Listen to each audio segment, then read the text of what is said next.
7th, and this is the Finance and Facilities Committee meeting for the School District of Waukesha. Mrs. Kozlowski is excused tonight, so I'll be running the show. Can we start with a verification that the meeting's been properly posted? Yes, it has. Thank you. We have an opportunity for public comment. Has anyone signed up to speak tonight? No, we have none. Thank you. All right, our first action item tonight is approval of minutes from the February meeting. So moved. I second. Moved and seconded. Any discussion? Seeing none, all in favor say aye. Aye. Any opposed? Passes 4-0. Next action item is approval of vouchers. Are there any questions forwarded regarding the vouchers? I didn't receive any, but if you forwarded one to Heather, she's out of the office today, so we can get back to you. If there's a question looming out in her email, we can send it in the update or something like that, so get responses. But I'm not, Typically, we ask they come in before that, so did anybody concerned about questions that might have bin missed? I would also think Heather would have forwarded me Yep. anything she got as well, so, Yep. just so you know, there could be something out there, but I don't think there is. Okay. Any other questions? All right, I'd be looking for a motion to approve the vouchers as presented. So moved. Second. Moved and seconded. Any discussion? All in favor, say aye. Aye. Any opposed? All right, passes 4-0. Next action item is the presentation of our student fees for approval, 2024-25 student fees. Yeah, every year at this time, or within a month, either way, we ask that the board approve the coming year's student fees, so registration and everything, we can get everything set up in campus for the assignment of fees is all there. We're not recommending any increases. The only thing I would say is the food service fees, we don't have full authority over that. There's equations that go into all of that, so that might get tweaked, but not ever, it's never anything significant in terms of total dollars. In the executive summary, though, I always include, a few years ago, we tackled a lot of fees that used to be charged, and I think it's important to remember, just about every high school class had a fee at one time. Middle school, over a 2-year period, we slowly phased all of that out. Elmbrook did it a couple years later. They got a cover story in the Freeman. I didn't get anything. We'll throw that out there. The fees are there the schedule's there for your review, but we would ask for action tonight if possible. Mrs. Voigt? The 2019-2020 advanced placement course fees being eliminated, does that mean students do not have to pay the fee to take the test? Or is that just class fees besides that? It's the fee that we used to charge the student. I forget the arrangement of the cash exactly, but it hasn't been charged in 4 years, 5 Right. years. But I think they still have to pay the fee for the They test do have to pay the itself, test. if I remember the arrangement correctly. Any changes to the lunch pricing would come as an amendment to the fee schedule at a later time then, Darren? We could do it that way. If, in the past, it's been so small, we haven't brought it up. We've just approved it with the asterisk, but I don't have a problem bringing it back if you so desire. I assume that's something that happens over the summer? Yeah. Well, I think this is a positive. I think despite a lot of inflationary forces, it's nice to be able to keep this flat, and we have for quite some time now, so. Yeah, in terms of our regular fees, I struggle to remember the last time we've moved a registration fee, or it's been years. Okay. Any questions or concerns? I move approval of the, Did you have a question? did you? I'm sorry. Okay, You got it? second it. I was going to make the motion. You can have it. Of the student fee schedule as presented. And I second it. Moved and seconded. Any discussion? All in favor, say aye. Aye. Any opposed? Passes 4-0. All right, moving on to our first discussion item, we have the monthly budget report. Yeah, so there's several attachments. I'll just hit on a couple highlights. In the tax levy report, February is a good month in terms of revenue for the district. In January and February, we get the the bulk of the tax levies from the municipalities. So that's been recorded and is included in that tax collection update that we provide to the committee every month. Other than that, we're in line with, Heather's been working on developing some charts and things to kind of create almost a dashboard for the committee to look at. And our expenditures are in line. We're a very cycle-driven fiscal engine. Our paydays fall on the same day. Salaries end up being about, or compensation ends up being about 80% of our budget, all those things. So there's nothing that we're seeing in terms of year end that causes concern at this point. And I think unless something unique would happen, I don't foresee there being an issue. And then we also have our dental and health claims payable reports. Both health and dental are running within normal parameters, so.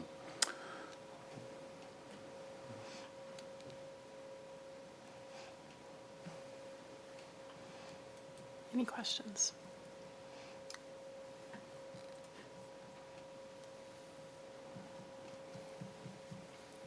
Mrs. Voigt? Just a comment, I do appreciate the new charts for the visual. And again, to put that out as for the community to see as Right. well. You can sort of see that, here's the budget and how far we, the line showing what the actual year-to-date is.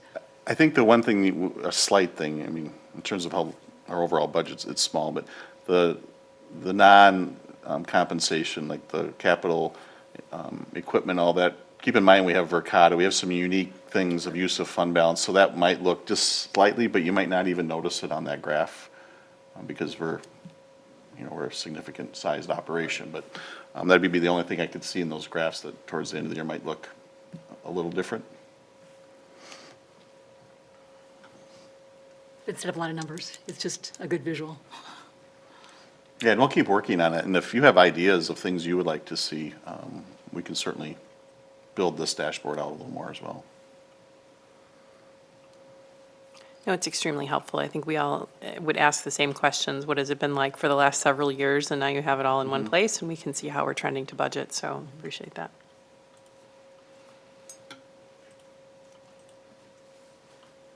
All right, I am not seeing anyone looking with any other questions, so we could continue on to our capital improvement project review. Yeah, Kyle's here tonight.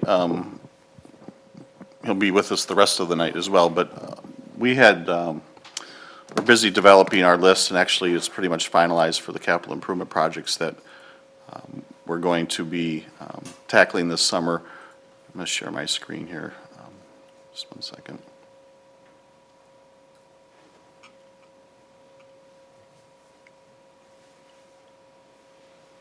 I'm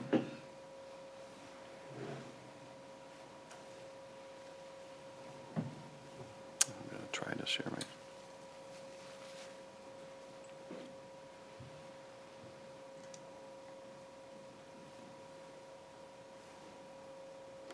All right. So, as I mentioned, we've been working with the approval of Phase 3 projects, which is the bleachers at the South High School, outdoor stadium, the auditorium improvements, that whole cluster of projects.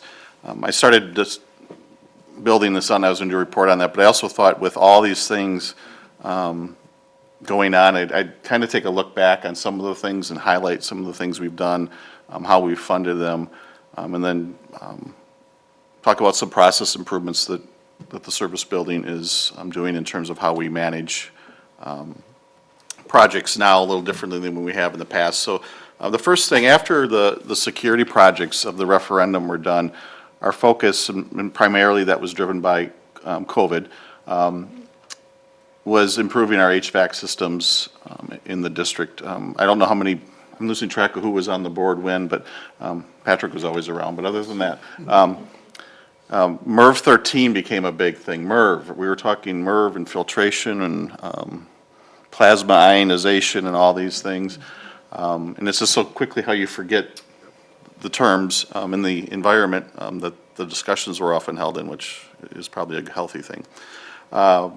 So these projects, these HVAC projects were referendum, the 2018 referendum funded. In multiple sites, again, the safety and security in our middle schools were the focus of that process. But the overall investment from the November 2018 referendum for HVAC purposes only was $10.67 million, a significant upgrade. And that with the middle schools, a complete redo of their HVAC systems. And then came ESSER, and we started with ESSER. A lot of ESSER 1 was all response. It was masks and plexiglass and all the other things we went through, and learning recovery and help nursing staff and the things like that. But then once we got into it further, we backed off of ideas that were being knocked around by other districts because it was the hot thing, namely plasma ionization. And we really dug into, rather than adding something to our old systems, we should be improving our systems. And that's the move the board made. I forget when the board actually approved phase 1, but it must be 3 or 4 years ago now. So we did HVAC work at Bethesda, Hillcrest, Lowell, and then North was designed, because North is a very complicated building, but that was part of phase 1. We hired an outside firm to come in and do a district-wide evaluation of our HVAC systems, and these projects floated to the top. There's an asterisk there, though, if you added up the numbers in white, they don't add up to the number at the bottom, but there's some costs, it's hard to define what percentage of it went to what project, so I listed it out this way, but again, a significant investment that with North High School this coming summer, $2.6 million of HVAC upgrades will be going in. And then we'll be finishing work at some of these other sites as well. I believe Lowell is done, and Hillcrest is done, I believe. So then, the other part of that, as we went through that discussion, we came up with a phase 2A, which was like, well, what's the next tier? And that brought in HVAC work at Hawthorne and Prairie Elementary for a total cost of $4.4 million, again, funded by ESSER. So our use of ESSER for HVAC purposes was about $10 million. That alongside doubling the instructional requirements in terms of costs that the federal legislation called for. That was kind of the bundle of our ESSER expenditures, and there's a website out there that kind of outlines that as well. So ESSER is fully assigned, not fully expended yet, because again, this work will go into the summer. But then we started talking about phase 3 last summer into fall. What are other projects that we need to do? It's time to address. And these are the HVAC ones that came up. The South High School Field House HVAC work will be completed this summer. This summer into next summer also? Yeah, it'll roll over. We were actually able to secure the field house for a summer, which is no small task. There's an instructional wing, we call it the Kmart wing, but I think it's the south wing, I forget what they actually call it. But we'll be upgrading the HVAC in that wing, including bringing cooling to that area. West High School chillers will be replaced, and then we completed, this is calendar year '24, we upgraded the HVAC systems here at Blair as well, because it's a 12-month facility now. So that was another $6.18 million in HVAC upgrades, but the difference here being these are all local district dollars and not federal legislation or a referendum-generated funding source.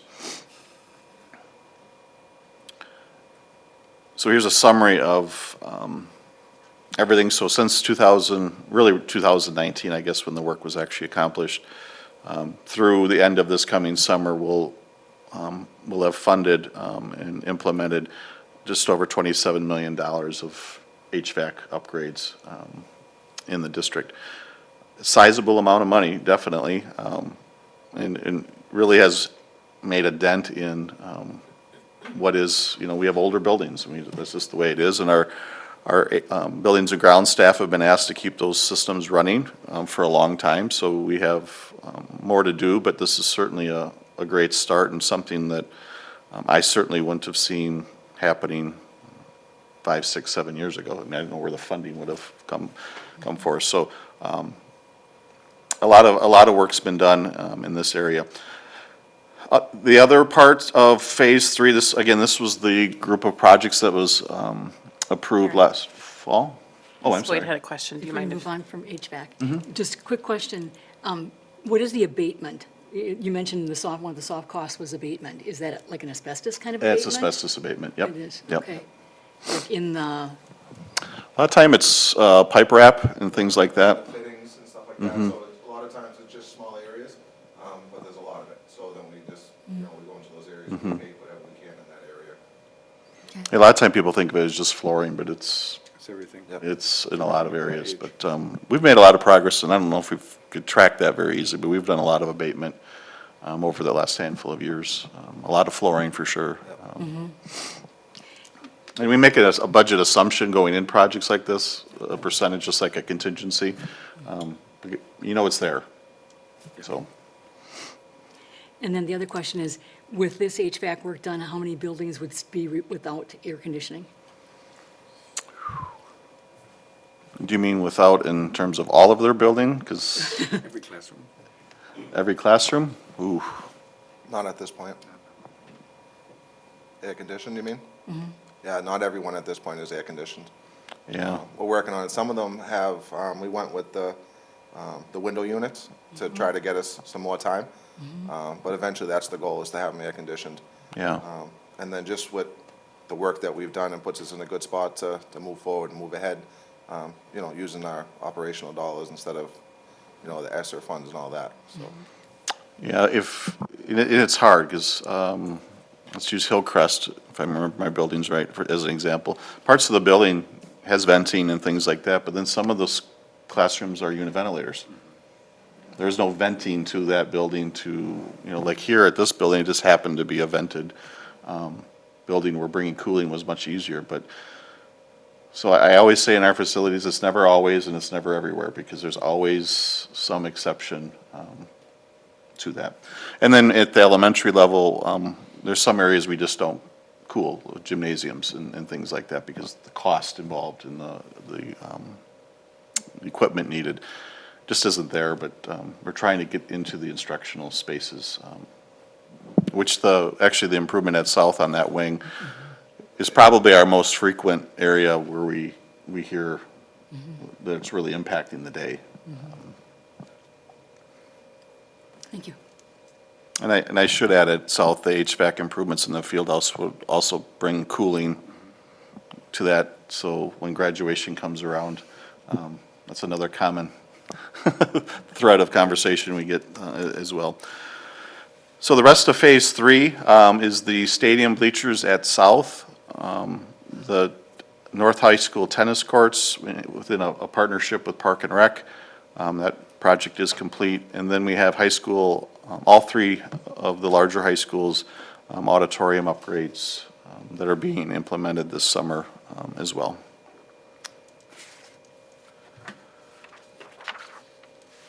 Another area we've made huge strides and continue to work on, and it's amazing. We must have bought a lot of playground equipment around 2000, because they're all aging out roughly at the same time. So we've really had a focused effort on how, upgrading the equipment we have and increasing accessibility, because there's so many more options and costs associated with playgrounds now than there was even a handful of years ago. So just recently, we've done improvements at Banting. Prairie has had 2 different sections upgraded, lower kids and then the older kid sections. Hadfield, Hawthorne, Rose Glen, and STEM, or Whittier, however you want to look at it. And then scheduled for this summer or in the planning process, we have Summit View, Lowell. Lowell was actually a partnership. The Park and Rec Department contributed 70,000 or 71,000 something to that, because of the shared space for the 4th of July, we share a boundary with them. So that was a nice partnership that we were able to put together. And then Higher and Hillcrest will also see improvements as well. A lot of these schools, though, when we really got focused on it, the PTOs were already fundraising for a lot. So a lot of them, or the vast majority of them, were partnerships between the PTO, maybe some site dollars. Kyle's staff would always do the demo, and we would cover the mulch, and sometimes some other things as well. So it's really been a positive area in terms of our facilities the last few years. Safety and security, again, this was funded with district dollars. The board approved a district-wide building security system at $3.6 million. That's all of our facilities will be under this new technology, and this should be done in early summer. It's already being implemented at several of our schools, if not all of them have some pretty soon. The weather's been. Oh, yeah, right. So that was a big move forward for us as well. Something new that we've been doing, and this started, I don't know if we kind of got into that mode when the middle schools were getting renovated, but our approach now to our elementary level in particular is to shut down a building or idle it for a summer and just go in there and do uniform. We kind of have a set template of projects we'd like to do, and it's flooring, it's LED lighting, it's, sometimes you have a fire alarm system involved, but to create kind of a standard package of things that we look to do. Last year we did Banting, Hawthorne. Hawthorne kind of spilled over into this summer, or this coming summer as well.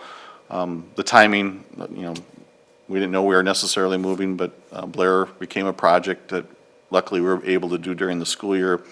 And then last summer, the STEM Whittier improvements as well.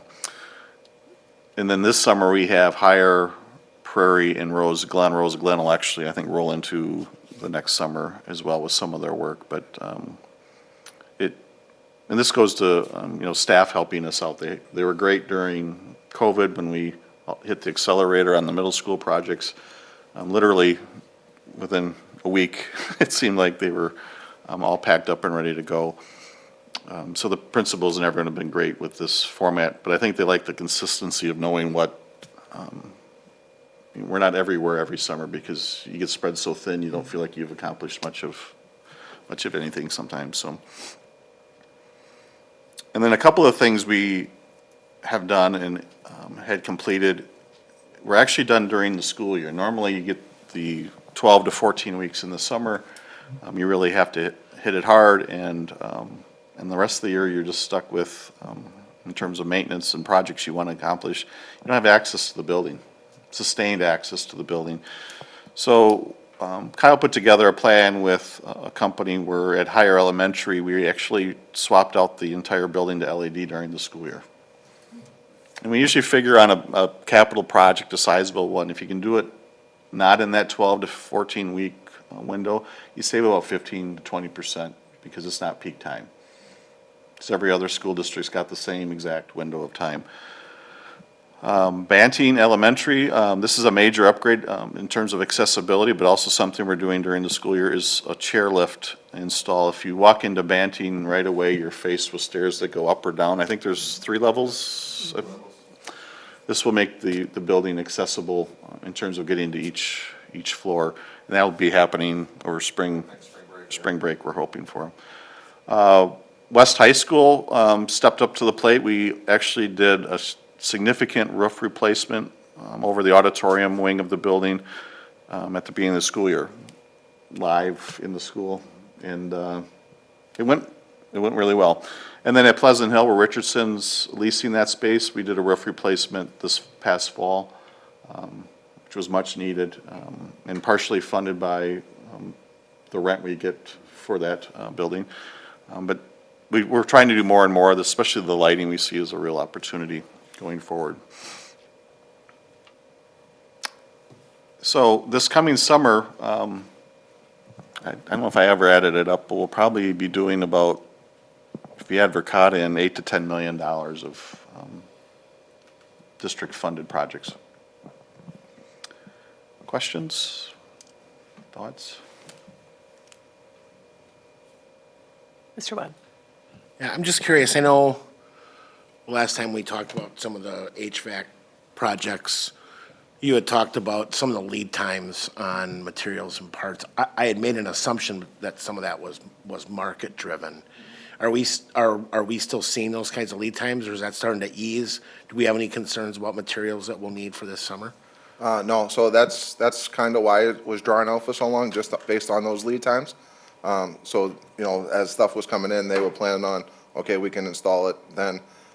So with all our meetings, we haven't really had anything that's been holding us back. So with Total and RTM, that, you know, they've been on it. So, you know, they're checking ship dates and working with Train and a bunch of those companies that, you know, it's down to a T. So there's nothing that we're missing that's going to hold us back that I could see right now.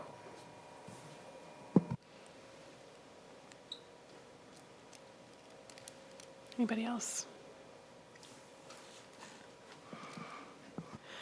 I just want to comment on how much I appreciate the diligence and savings as a board, but also as an administration. You've made the priority to put the money into the capital improvement side of things, and even with some of the per pupil increases that we saw this past year, a good percentage of that is to do the things that we need to do. And so, you know, things like replacing roofs on schools are things that I think some other districts potentially have to go to referendum for. So I do greatly appreciate that we've been diligent about that and able to do a lot of these projects without having to go back and ask for additional funding for it. So thank you for that. And I think, too, the partnership with Park and Rec is really great. I mean, we've been able to do things in a lot of our buildings that, not just our buildings, the community's buildings, right? We share these spaces. So Lowell has just turned into such a hub for our community. It's just really fun to see how that has evolved and to be a part of that. That's really, really exciting.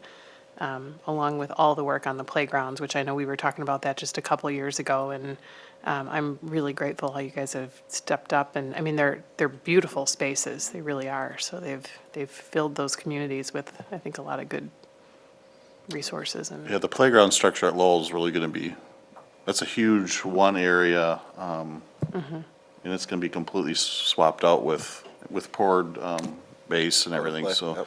so it's, you know, completely accessible and everything. So it's going to be, you know, something the whole community, at least one day of the year, there's a lot of people going to see that, and I think that's going to be really a rewarding project for us. it's been super magical too, just being a North parent, an athletic parent, and having all of that in your front yard, essentially. And it's almost like welcoming the community, you know, into our campus or into our environment. And so that's really exciting. Yeah, we look at that at every project that we do outside. What, you know, what can it do for the community also? You know, because we want people to enjoy our campuses, they're open campuses, and so everything that we do, we always try to look to see what would help the community also. Yeah, it's been great. Everything looks good. So what's left? $25 million more of HVAC. Yeah. What else are you thinking about right now, Darren? I think a lot of like the floorings, we're trying to get a lot of the VCT turned over to the LVT, because that saves on maintenance and time and downtime with the wax and stripping and all that. So we've had good success with the LVT. Another one is, you know, like Darren said, with the lights and Yeah. they're dimmable now. So with a lot of the sensory needs, you know, we don't have to cover them anymore. You could shut a bank off, or you can put them on. You could dim you know, a bank of lights. So we've seen a lot of success with that. So I'd like to try to get as much as that as I can to the classrooms, because I just think it you know, benefits every student and also the teachers. I mean, they love having that, you know, flexibility to lights on, lights off, and just with a lot of our sensory needs, it's nice to have. So I think definitely the lightings and the flooring is, you know, big part of it. Yeah, I would add the accessibility of the chairlifts and things like that, and Yeah. we're getting down there, but there's still, I mean, our bathrooms aren't fully accessible, but there's at least a bathroom in every building now that is completely in more than one in some other Some of ones, them, but the accessibility, I guess, would be a big hurdle that's out there still, but I think we made a lot of progress, So, so. yeah, we've come a long way, so. Great. Anything else? I'm not seeing anything. All right, well, thank you. Thank you for the update, all the good news. All right. We still have a bit of work to do, but any recommendations for future committee meetings? Mrs. Voigt? There was a recommendation from Brandy Hart, the principal over at Hadfield, to look into the idea of the community eligibility provision for school nutrition. And I just wanted to add that to the agenda here. You've brought that here once before. I mentioned it at Student Services, but this is really the better place, I've been told, so. Okay. We can talk more about that. We don't really have it agendized for discussion. I think there was some information that was sent Right, to you. right. Okay. All right. We do have a need to adjourn to executive session. Looking for someone to read the motion on that. I would move to adjourn to executive session pursuant to Wisconsin statute 19.85 sub 1 sub E for deliberating or negotiating the purchasing of public properties, the investing of public funds, or conducting other specified public business, whether competitive or bargaining reasons required a closed session. Second. All right, we would need a roll call on that. Aye. Aye. Aye. Aye. Okay, passes 4-0. We are not coming back from closed session. So our next meeting will be here in the boardroom on Monday, April 8th, and we are now adjourned to closed session. Thank you.